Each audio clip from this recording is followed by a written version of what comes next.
Bien, hemos visto que entonces solo se consigue saber el número a través de un censo. Vamos a ver cómo se realizó un censo, pero el problema es que un censo cualquiera no nos sirve. Porque si Juan está dentro del tabernáculo y me está diciendo que busque la solución al número dentro del tabernáculo, yo tengo que buscar un censo del cual se haya obtenido algo que se haya metido dentro del tabernáculo. Os lo voy a explicar de otra manera. Hay algún elemento dentro de la tienda que se consiguió a través de un censo. Aquí está la clave. ¿Entendéis lo que os estoy diciendo? Bueno, pues ahora lo vais a ver. Mirad. Hemos dicho que tenemos que buscar a los 144.000 y la gran multitud dentro de la tienda, ¿sí o no? ¿Sí? Entonces tiene que haber algún elemento que Juan conoce, que está allí dentro de la tienda, que él puede emplear y es de ese elemento de donde saca el número, 144.000, o de donde saca el número 12.000 para multiplicarlo por 12 tribus que da 144.000. ¿Sí? Muy bien. Mirad lo que dice aquí, en Éxodo 30, 11 al 16. Habló también Jehová a Moisés y le dijo: cuando hagas un censo de los hijos de Israel conforme a su número, cada uno dará a Jehová el rescate de su persona al ser empadronado, para que no haya entre ellos mortandad a causa del censo. Esto dará todo aquel que sea censado. Medio siclo. Es medio siclo de plata. Conforme al siclo del santuario. El siclo es de 20 geras. La mitad de un siclo será la ofrenda reservada a Jehová. Todo el que sea censado de 20 años para arriba dará la ofrenda a Jehová. Ni el rico dará más ni el pobre dará menos del medio siclo. Cuando den la ofrenda a Jehová para hacer expiación por vuestras personas, tomarás de los hijos de Israel el dinero de las expiaciones y lo darás para el servicio del tabernáculo de la reunión, y será como un memorial para los hijos de Israel delante de Jehová para hacer expiación por vuestras personas. ¿Cuántas veces dice expiación? Dice rescate, que es lo mismo que expiación, rescate, expiación, expiación y expiación. 4 veces. ¿Qué se hacía el día de la expiación encima de los cuernos del altar de incienso? Se ponía la sangre. Eran 4 cuernos, así es que se hacía expiación por... Eran ya del pueblo de Israel, estaban ya ahí, eran 2 que... ¿Vale? Pues fijaros, el problema, mis hermanos, es que lo que Dios está pidiendo para hacer expiación no es sangre, es medio siclo de plata. Y le está dando el mismo valor al medio siclo de plata que la sangre de Cristo. Eso es lo que me está diciendo ahí. ¿Lo veis? Fijaros. Dará a Jehová el rescate de su persona. Yo quiero que Dios me rescate de este mundo y del pecado. Apórtame medio siclo de plata. Aquí ¿qué dice? Ofrenda a Jehová para hacer expiación por vuestras personas. Y siempre el mismo medio siclo de plata. Ni el rico dará más, ni el pobre dará menos. La salvación es igual para todos. ¿Sí? El dinero de las expiaciones, para hacer expiación por vuestras personas. Y todo eso se hace... Yo quiero ser censado y formar parte del pueblo de Dios, apórtame el medio siclo de plata. Y si no aporto el medio siclo de plata, no te cuento. No formarás parte nunca del pueblo de Dios. Mis hermanos, ¿cuál es la única característica que yo debo de tener para formar parte del pueblo de Dios? Decidme, ¿cuál? ¿Cuál? La fe en Cristo, ¿sí? La fe en que Cristo ha muerto por mí, ha pagado el precio de mi pecado con su sangre y me ha redimido, ¿sí? Pues aquí está diciendo que eso mismo lo tiene el medio siclo de plata. Así que el medio siclo de plata es un símbolo ¿de quién? Es un símbolo de la sangre de Cristo vertida por mí en la cruz, que expía mi pecado y me salva. ¿Entendéis? Fijaros, y eso se hace en un censo. Así es que en ese censo se recogió de cada israelita medio siclo de plata.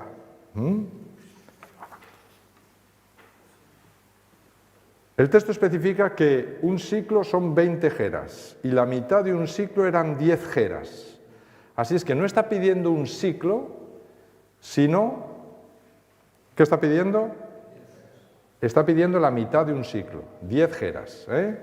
Quiere decir que la perfecta sangre de Cristo sin pecado para salvar un alma equivale a 10 geras de plata. Fijaros, pero estamos hablando de sangre de Jesús para salvar a una persona. Algo que nos recuerda, ¿por qué 10? ¿Por qué Dios pide medio ciclo en vez de un ciclo? Esto es muy interesante, porque la subdivisión que hacen luego es que el medio ciclo eran 10 geras. Y sabéis, el número 10 en la Biblia siempre nos lleva a los 10 mandamientos. De alguna manera siempre nos lleva a los 10 mandamientos. Así es que nos recuerda de alguna manera ese peso en plata, esa sangre perfecta de Cristo, porque era perfecta. Y de alguna manera Dios nos está dirigiendo al número 10. El número 10, ellos sabían perfectamente que acababan de recibir los 10 mandamientos. Así es que estaba relacionado y, fijaros, es muy interesante porque en el juicio,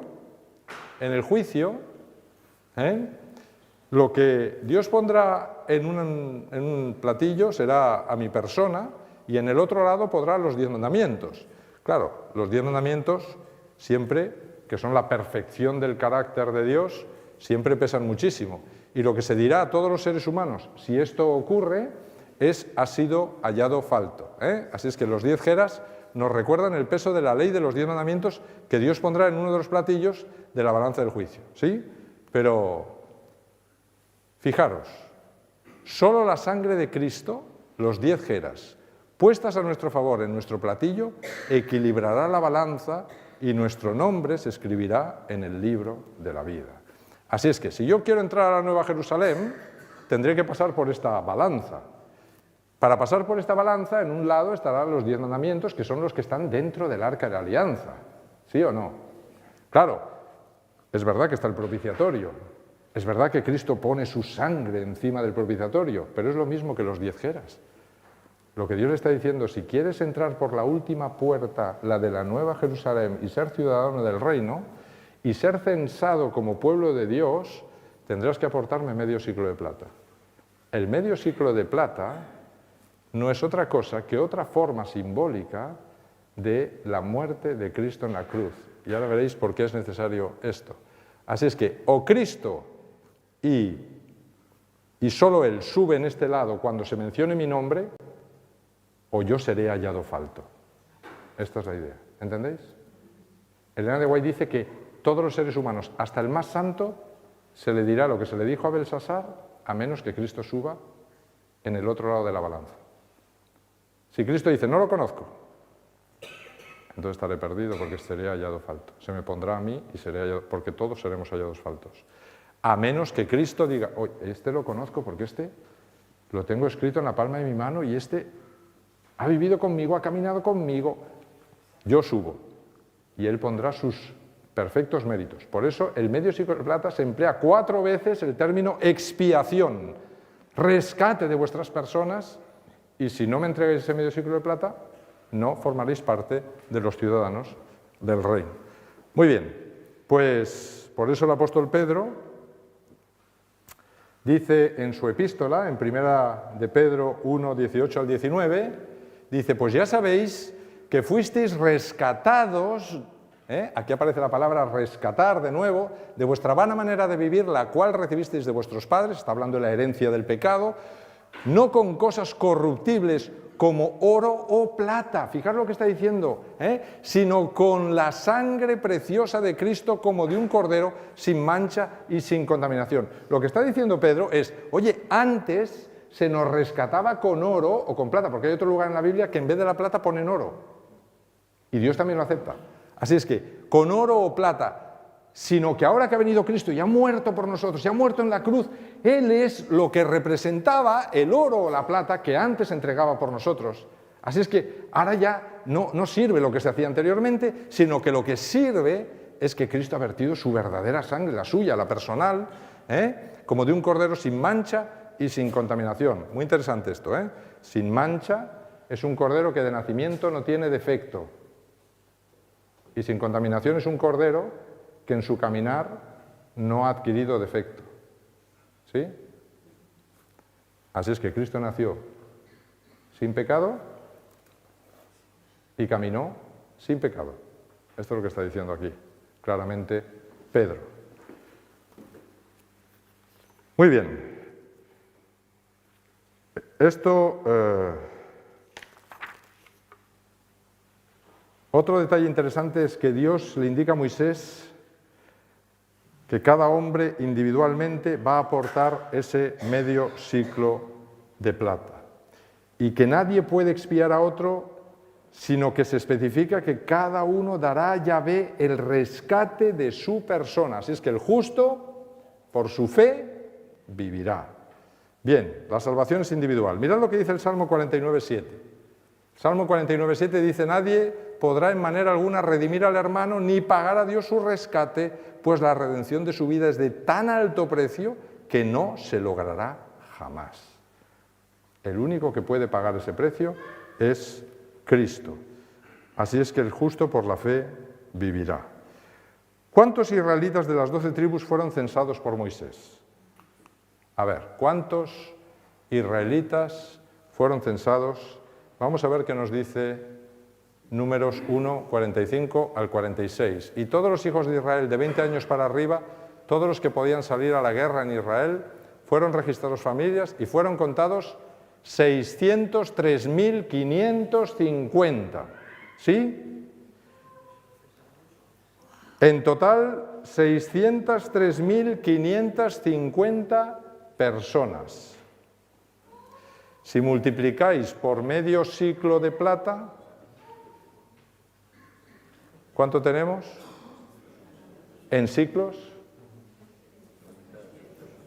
Claro, es medio ciclo de plata por persona, así es que tiene que ser la mitad de este número. ¿Sí o no? ¿Sabéis por qué Dios puso medio ciclo de plata? Para que nunca asociásemos el ciclo a la persona. Así es que el mismo número de ciclos no puede ser el mismo número de personas. ¿Sí? Ahora lo veréis, porque el 144.000 va a aparecer. Y entonces, cuando aparezca, descubrimos que no lo puedo asociar a personas, porque es medio ciclo. Así es que 603.550 personas dieron 301.775 ciclos, pero ese número también lo menciona en el texto. Dice, en Éxodo 38:25, la plata de los empadronados, fijaros, claramente lo dice, de la congregación fue de 100 talentos y 1.775 siclos. Fijaros que lo único que coincide es esto, 1.775 siclos, pero sustituye los 30.000, los 300.000, ¿por cuántos? Por 100 talentos. ¿Por qué? Porque un talento son 3.000 siclos. ¿Sí? Así es que tenemos 300.000 ciclos, pues automáticamente 301.775 ciclos son igual a 100 talentos y 1.775 ciclos. ¿Sí? Muy bien, pues mirad lo que dice, qué se hizo con los 100 talentos y los 1.775 ciclos de los censados. Hubo además 100 talentos de plata para fundir las basas del santuario, las basas del velo, en 100 basas, 100 talentos, a talento por basa. Y con los 1.775 siclos hizo los capiteles de las columnas del atrio, recubrió sus capiteles y las unió con una especie de varilla de plata que unía columna con columna todo alrededor del atrio. Así es que alrededor del atrio se les pusieron los capiteles a esas columnas que rodeaban todo el atrio, tenían unos capiteles de plata arriba que se hicieron con los 1.775 siclos y además se hizo ese cordón de plata que unía columna con columna todo alrededor del atrio. Pero con los 100 talentos de plata se fundieron todas las basas del santuario. Esto lo vamos a ver muy detalladamente en imágenes ahora. Así es que Estos 603.550 hombres, fijaros, no solo aportaron su fe en la sangre expiatoria de Cristo, sino que dice el texto que hemos leído de Números 1:45 que estaban dispuestos a ir a la guerra, ¿sí o no? ¿Y contra quién es esa guerra? Espiritualmente hablando, ¿contra quién es? Es contra Satanás. Así es que claramente la gran tribulación es una batalla constante. El apóstol Pablo, ¿qué dice? He peleado la buena batalla, he peleado la buena batalla. He llegado al final de mi vida y he estado peleando siempre la buena batalla, siempre del lado de Cristo, no del otro lado, siempre del lado de Cristo. Así es que es la misma, es toda la misma imagen, mis hermanos. Lo que Dios intenta mostrarnos es que estamos en una batalla y que en esta batalla tendremos aflicciones y tendremos tribulaciones, pero si nos mantenemos firmes, el que se mantenga firme hasta el fin, ese será salvo. Así es que todo esto lo que me muestra es, ¿sabéis? Cristo ya ha vencido 3 batallas contra Satanás. Ha vencido la batalla del cielo, ha vencido la batalla de la cruz, ha vencido la batalla en el lugar santo que vimos ayer del jinete negro, restituyendo toda la verdad que el jinete negro había tirado durante 400 años, y nos quedan 2 grandes batallas, y que están mencionadas en la Biblia. La que nos viene encima es el Armagedón. Y después del milenio habrá la última, que es la batalla que se conoce como la batalla de Gog y Magog. Satanás ha perdido todas las anteriores. La del Armagedón la va a perder también, y la de Gog y Magog también la va a perder. Bien, ¿qué se hizo con los 100 talentos y los 1.765 siclos? Bueno, pues vamos a verlo, cómo se distribuyen esas 100 basas del santuario y el velo. Bien, esto lo hemos visto. Mirad las basas del santuario. Harás pues las tablas del tabernáculo, 20 tablas al lado del mediodía, al sur. Harás 40 basas de plata debajo de las 20 tablas, 2 basas debajo de una tabla para sus 2 espigas, 2 basas debajo de otra tabla para sus 2 espigas. Lo que me está diciendo es que había, mis hermanos, había 2 basas de plata, como 2 ladrillos de plata, así, pegados uno al otro, y encima de eso, con 2 espigas, o sea, dos pivotes que se metían dentro de la plata, había unas maderas revestidas de oro, estrechas, que subían 10 codos y estrechas, ¿vale? Entonces, pum, pum, pum, cada tabla tenía 2 basas abajo, ¿sí?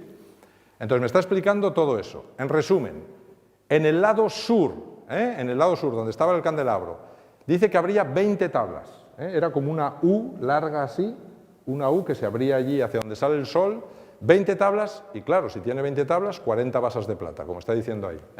En el lado norte, 20 tablas y 40 basas de plata. Y en el fondo, en el occidente, 8 tablas y 16 basas de plata. Total, 48 tablas con un total de 96 basas, ¿sí?, de plata.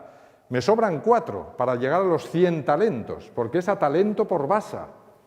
Así es que me sobran 4, pero es que justamente tengo 4 columnas en el lugar santísimo. Las basas de esas columnas eran de plata, a diferencia de las basas de la puerta del lugar santo, que eran de bronce. Otro detalle interesantísimo. Las 4 basas de las columnas del velo sumaban finalmente las 100 basas y pesaban lo mismo exactamente todas. Así es que ahí tenéis cómo se emplearon las basas de plata en el santuario.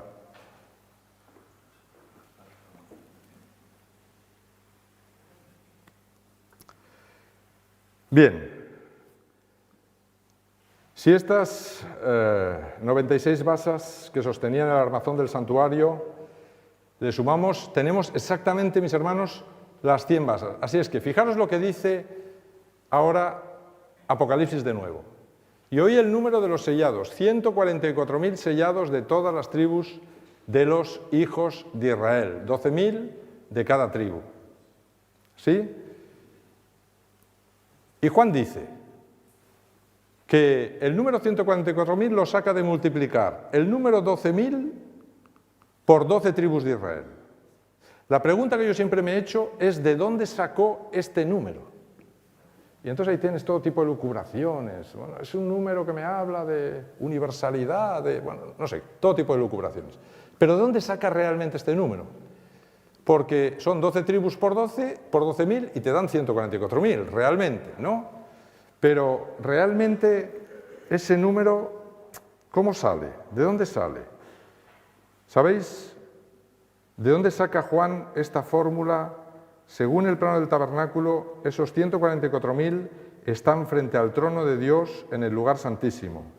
Vamos a ver, esta semana hemos visto una cosa muy interesante, y es cuántas puertas tiene que haber atravesado cada una de esas tribus, o cada creyente, cuántas puertas tiene que haber atravesado desde la puerta del atrio para entrar a la Nueva Jerusalén. ¿Cuántas creéis que tiene que haber atravesado? Tiene que haber atravesado 3 puertas, ¿no? Así es que tiene la puerta del atrio, la puerta del lugar santo y la puerta del lugar santísimo. Fijaros, la puerta del atrio tiene 4 columnas, la puerta del lugar santo tiene 5 columnas y la puerta del lugar santísimo tiene 4 columnas. En tal, 13 columnas. Para ser 12 tribus, nos sobraría una columna, ¿sí? Porque ahí dice 12 por 12.000. Mirad lo que dice el texto de Éxodo 24, 3 al 4. Moisés fue y le contó al pueblo todas las palabras de Jehová y todas las leyes, esto una vez ha subido al monte Sinaí, y todo el pueblo respondió a una voz, cumpliremos todas las palabras que Jehová ha dicho. Entonces Moisés escribió todas las palabras de Jehová y levantándose de mañana, mirad esto, qué interesante, edificó un altar y 12 columnas al pie del monte, una por cada tribu de Israel.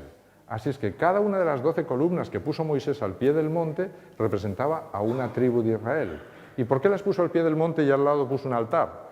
Porque el planteamiento primero de todo el Éxodo es que Dios está arriba del monte, el famoso monte de Dios, ¿verdad? ¿Qué queremos hacer nosotros? Llegar a estar con Dios. El único que podía subir al monte era Moisés, pero el plan de Dios es que un día todo el pueblo pueda subir arriba del monte, que es donde está la Nueva Jerusalén. Pero la única manera para que esas 12 tribus puedan un día estar arriba, las 12 columnas puedan estar arriba, la única manera es el altar. Y sin ese altar no pueden ni siquiera iniciar el camino, porque sabéis que puso una valla alrededor del monte y dijo, y mataréis a cualquier animal y a cualquier hombre que intente atravesar esa valla. Es la misma valla del atrio alrededor de todo es un lugar santo. Y lo que Dios está diciendo, cuidado, tienes que entrar por el camino correcto, por las puertas. La puerta es Cristo. Tendrás que atravesar 3 puertas. Así es que fijaros a dónde me lleva esto. Entonces tendríamos 13, en total 3 puertas, tendríamos 13 columnas, 12 columnas más un cordero. ¿Sí o no? Pero vamos a verlo gráficamente. En la época de Moisés, ¿quién era el sumo sacerdote? Aarón, que era tipo de Cristo. ¿Cuántos hijos tenía? 4 hijos. 4. Curiosamente tenía 4 hijos. Qué casualidad, ¿no? 4 hijos. Uno por cada punto cardinal, representando a esos redimidos de la tierra. Y eran los únicos que podían entrar al lugar santo. Qué casualidad también, ¿verdad? Así es que solo Aarón y sus 4 hijos podían entrar ahí al lugar santo, y Aarón, por supuesto, también en el día de las expiaciones podía entrar al lugar santísimo. Así es que aquí tenéis a Aarón y a sus 4 hijos, ¿sí? Y qué curioso que las columnas coinciden, las del lugar santo, con el número de personas que pueden entrar ahí.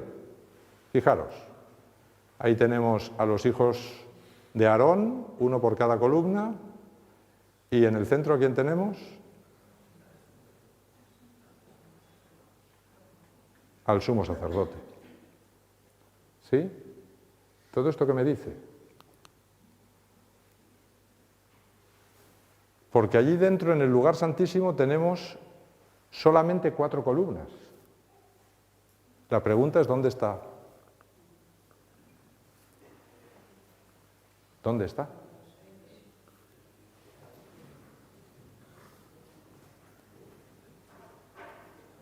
Está dentro. Está dentro. Así es que las columnas me están señalando tipológicamente también todo el proceso. Cristo y su Iglesia entró dentro del lugar santo en el año 31 y en 1844 Cristo entró y los 4 sacerdotes que representan a la totalidad de los creyentes de toda la tierra esperan a la puerta del lugar santísimo que se abran las cortinas, que Cristo regrese y se los lleve al cielo. Esto es lo que me está contando las columnas. Así es que cuando entiendo todo esto, entonces claramente, pues entiendo lo que dice Apocalipsis 3, del 8 al 12, dice a la iglesia de los mileritas. La iglesia de los mileritas es la que vivió en 1844 y predicó en 1844. Mirad lo que le dice. He puesto delante de ti una puerta abierta, la cual nadie puede cerrar. La puerta del lugar, ¿qué? Santísimo. Cristo la abrió. Al vencedor yo le haré, ¿qué le haré? Columna. Columna en el templo de mi Dios y nunca más saldrá de allí. Y escribiré sobre él el nombre de mi Dios y el nombre de la ciudad de mi Dios, la nueva Jerusalén, la cual desciende del cielo con mi Dios y mi nombre nuevo. Así es que lo que está diciendo claramente los mileritas, que han llegado al mismo borde del altar de incienso, a la misma puerta, que están ocupando las columnas, está diciendo, oye, al que venza yo le haré columna en el templo de mi Dios, haciéndoles ver que estaban aquí, que estaban justamente aquí, que habían llegado, que estábamos ahí, mis hermanos, en 1844. ¿Qué importancia tiene todo esto? Pues, mis hermanos, la importancia que tiene es que las 12 tribus tienen que atravesar todas las puertas para llegar finalmente y entrar al lugar santísimo. Tienen que aportar el medio siclo de plata. Así es que 4 basas de plata sostenían esas 4 columnas que estaban en la puerta del lugar santísimo, la última puerta que tendremos que atravesar.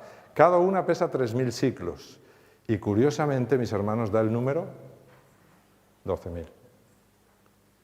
Así es que las 12 tribus que quieran atravesar esa última puerta tendrán que aportar, ¿qué? El medio siclo de plata, que son las basas que están en las columnas. ¿Y por qué tienen que aportar en ese momento el medio siclo de plata? ¿Por qué las columnas que están en la puerta del lugar santo son de bronce y las columnas que están en el lugar santísimo son de plata?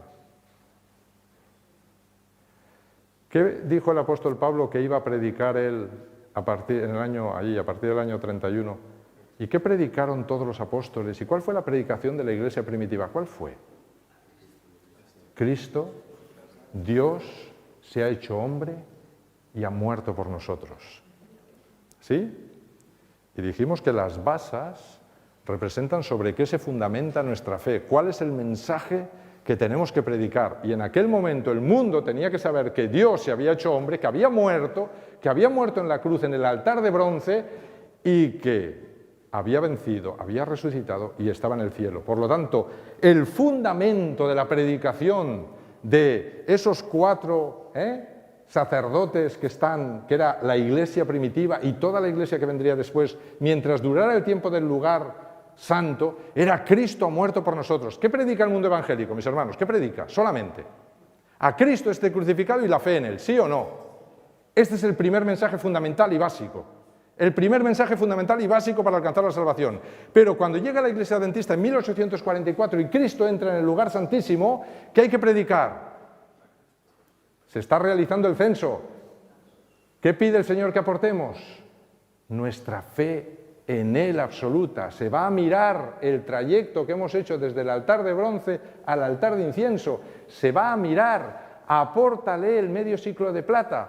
Por eso, la plata, que es símbolo de la sangre de Cristo, mis hermanos, entregada por nosotros para rescatarnos, tiene que tener mucho valor al final también, no solo al principio, sino hasta el final del camino. Y al final del camino, lo que se va a mirar es si yo me he mantenido, como dice Apocalipsis, estos son los que han seguido al Cordero y han lavado, allí lavado en el altar de bronce, y en todo el camino han blanqueado sus vestiduras hasta llegar aquí.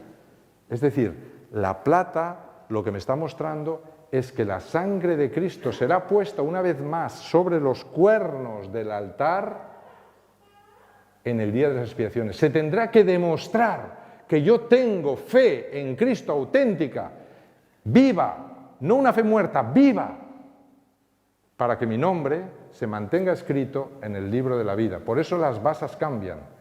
Allí hablan de una predicación y aquí hablan de otra. Cuidado, la predicación de la Iglesia Adventista es: Cristo está en el santuario celestial, su juicio ha comenzado, preparémonos para recibirle. Y recordéis lo que hacían los israelitas el día de las expiaciones, ¿no? Dice que hacían ayuno y contrición, mirando a ver si había algún pecado del cual no se habían arrepentido, porque no sabían cuándo, pero el tiempo se acababa. Así es que esto es, fijaros, 4 basas por 3.000 siclos, 12.000. Ya sabemos de dónde ha sacado Juan el número 12.000. Pero la cosa no termina aquí, porque si nos vamos al santuario, pues entonces tenemos la pregunta que sigue manteniéndose. ¿De qué época son los 144.000?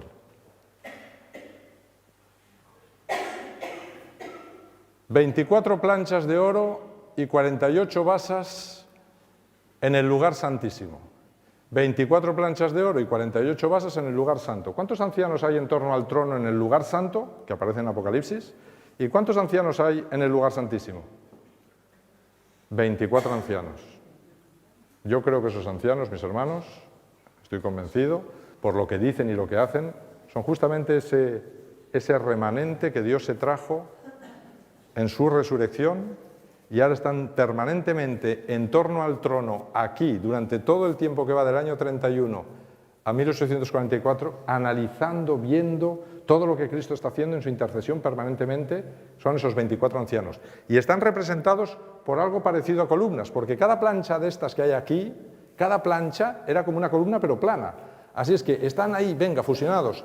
Y en la base hay 2 basas, 2 basas, 2 basas, 2 basas, 2 basas, ¿vale?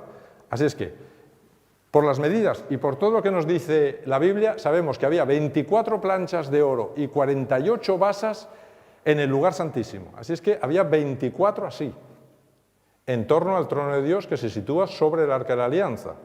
Pero también tenemos 24 planchas de oro, hay de aquí, de las cortinas, aquí hay 12 en este lado y 12 en este lado. Así es que tenemos 12 y 12, 24 en torno al trono que está aquí durante el tiempo del lugar santo.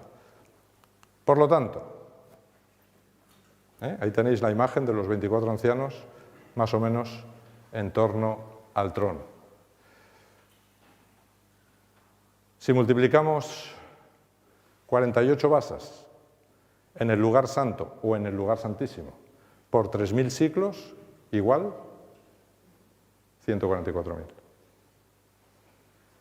Lo cual me está diciendo, mis hermanos, que 144.000 tengo en el lugar santo del año 31 a 1844 y 144.000 tengo en el lugar santísimo, tendría que poner aquí, de 1844 a la segunda venida.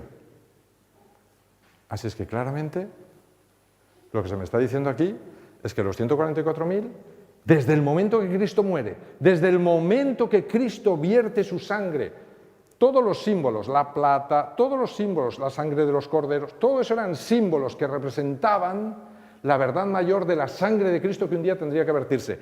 Cuando eso se ratifica y Cristo muere, resucita y entra, asciende y entra a este lugar, a partir de aquí, Cristo comienza a trabajar. Y todos los que han muerto desde Adán, confiando en ser ciudadanos del reino un día, podrán serlo, porque Cristo lo va a ratificar. Y lo va a ratificar porque murieron con la fe puesta en su sangre expiatoria. Y eso es lo que me está diciendo, que finalmente este número, lo único que intenta Dios hacernos entender es que que la sangre de Cristo vertida en la cruz es fundamental y vital para que yo un día pueda ser ciudadano del reino. Y lo que se me pedirá únicamente para que yo pueda entrar por las puertas de la Nueva Jerusalén es que yo aporte mi medio siglo de plata, que aporte mi fe en Cristo. Mi fe en Cristo, como tiene que vivirse. Esa fe de amor a Dios por encima de todas las cosas y amor al prójimo como a mí mismo. Eso es lo que se me pedirá, no se me pedirá otra cosa. Y lo único que se hace aquí es ratificar que yo he vivido de esa manera, que yo he tenido esa fe y que desde el altar hasta aquí caminé de esa manera, hasta el final de mis días. Y que cuando se revisará mi caso, se verá mi fe, se verá ese medio siglo que yo he aportado. Así es que tenemos problemas, mis hermanos, porque cuando leemos las citas de Elena de White, ella dice, por ejemplo, una de ellas muy famosa, vi que ella, la señora Haskins, ¿no?, que era una colaboradora suya, estaba sellada, que se levantaría y se pondría en pie sobre la tierra y estaría con los 144.000. Y vi que no necesitamos afligirnos por ella, descansa durante el tiempo de angustia. Hombre, mis hermanos, aquí hay un problema tremendo con algunas teorías que tenemos en nuestra iglesia, porque según nuestra iglesia, según algunos de nuestra iglesia, los 144.000 son un grupo especial que pasarán por el tiempo de angustia y que entonces... Pero aquí Elena de White dice, oye, la señora Haskins, que murió sin pasar por el tiempo de angustia y murió en su época y todo eso, dice, estará con los 144.000. Si yo entiendo como lo entiende Elena de White para ella el 144.000 es lo que os acabo de explicar, es la fe en Cristo vivida, auténtica y mantenida hasta el final de su vida, pues automáticamente ella está aplicando el 144.000 constantemente, porque ella está diciendo, oye, los 144.000 son todos los redimidos, estará con todos los redimidos, ponedle ese nombre. Y ella está diciendo, estará con todos los redimidos y se levantará sobre la tierra y estará con todos los redimidos. Vi que no necesitamos afligirnos por ella. Así es que esto es lo que está diciendo en estas citas. ¿En qué formación entrarán los 144.000 en la Nueva Jerusalén? Muy interesante. En el mar de vidrio, los 144.000 formaban un cuadro perfecto. Iban vestidos con un resplandeciente manto blanco. Desde los hombros hasta los pies, Jesús levantó su brazo y nos dijo, en mi sangre lavasteis vuestras ropas. Fijaros cómo Elena de White vuelve ella a machacar lo de la sangre, y estuvisteis firmes en mi verdad. Ya está. Ese es el medio siglo, mis hermanos. Esto es lo que representa el medio siglo, que finalmente suma 144.000, simbólicamente en los elementos del tabernáculo. Así es que, dice que formaban un cuadrado perfecto. Iban vestidos de la perfecta justicia de Cristo. ¿Y por qué? Porque en la sangre de Cristo lavaron sus ropas. Esto lo escribe en 1851. Pero es que en 1911, bastantes años después, ella dice, antes de entrar en la ciudad de Dios, las huestes resplandecientes son dispuestas en forma de cuadrado hueco en derredor a su rey. No emplea el número 144.000. A todos se les pone en la mano la palma de victoria y el arpa brillante. Todas las manos tocan con maestría las cuerdas de las arpas, produciendo dulce música en ricos y melodiosos acordes. Delante de la multitud de redimidos se encuentra la ciudad santa. Jesús abre ampliamente las puertas de perla y entran por ella las naciones que guardan la verdad. Así que fijaros, en una cita ella habla de 144.000 y aquí habla de una multitud de redimidos. Por lo tanto, Elena de White no se contradice. Para Elena de White, los 144.000 y la gran multitud son los mismos, absolutamente. ¿Y por qué entran en forma de cuadrado hueco?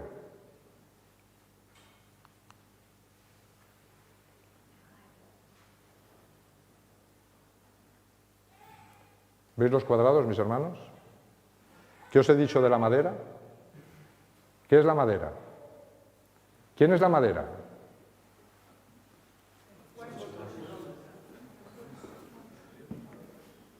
Esta madera de aquí, que estaba revestida de bronce, representa a la humanidad. La madera en toda la Biblia representa a la humanidad. Así es que fijaros, gracias a la muerte de Cristo, una multitud incontable como la arena del mar de toda la tierra ha sido redimida. Y es un cuadrado perfecto. Y el Cordero está en el centro, muriendo, en el fuego que nosotros tendríamos que morir. Pero es que si seguimos por acá, oye, el pectoral que llevaba Cristo especifica claramente Moisés que tenía que ser cuadrado, y ahí están escritos los nombres de las 12 tribus, ¿verdad?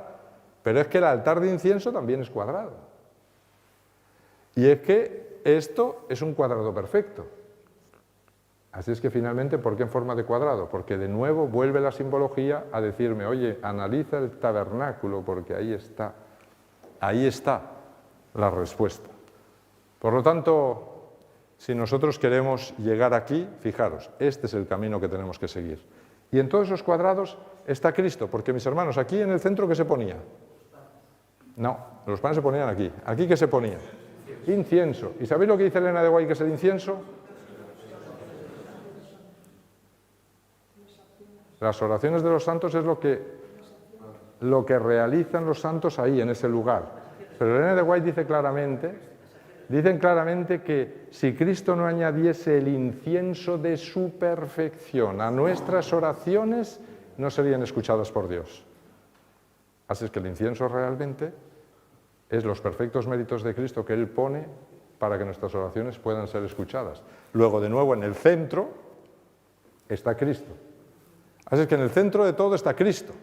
En el centro de todo está Cristo. Aquí está Cristo intercediendo también. Por lo tanto, está claro que, mis hermanos, cuando Elena de White dice nos pondrá en forma de cuadrado hueco y Cristo en el centro, está diciendo, gracias a que Cristo murió en el altar de bronce como el Cordero de Dios, gracias a que Cristo intercedió permanentemente durante los 2000 años de intercesión en el santuario celestial, y gracias a que siguió intercediendo durante el tiempo de gracia de 1844 en el cuadrado del lugar santísimo, estamos nosotros aquí. Y así nos llevará a presentarnos a su Padre.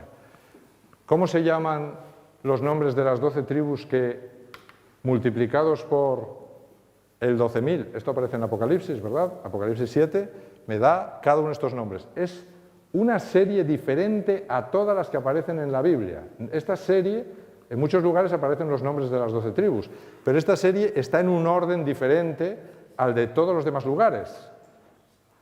¿Cómo se llama cada uno de estos? ¿Veis? Yo alabaré al Señor, Él se ha fijado en mí, concedió la buena fortuna, feliz soy yo, mi lucha me hace olvidar, Dios me oye, se unió a mí, me compró morada, Dios me agregará a mí, hijo a su mano derecha. Mis hermanos, con esto formamos un texto fantástico. ¿Sabéis cuál es el texto que formamos? Yo alabaré al Señor porque Él se ha fijado en mí y me ha concedido la buena fortuna. Feliz soy yo porque en mi lucha Dios me hace olvidar. Dios me oye y se une a mí. Él me compró una morada. Dios me agregará a mí como hijo a su mano derecha.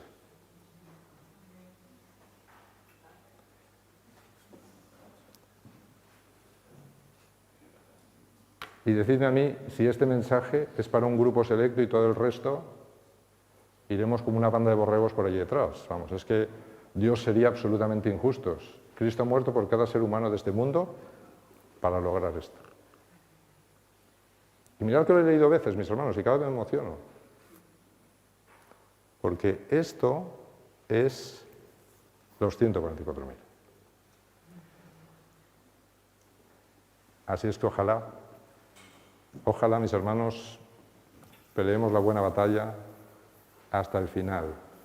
Recordad que los que aportaron el medio siglo estaban dispuestos a pelear la batalla.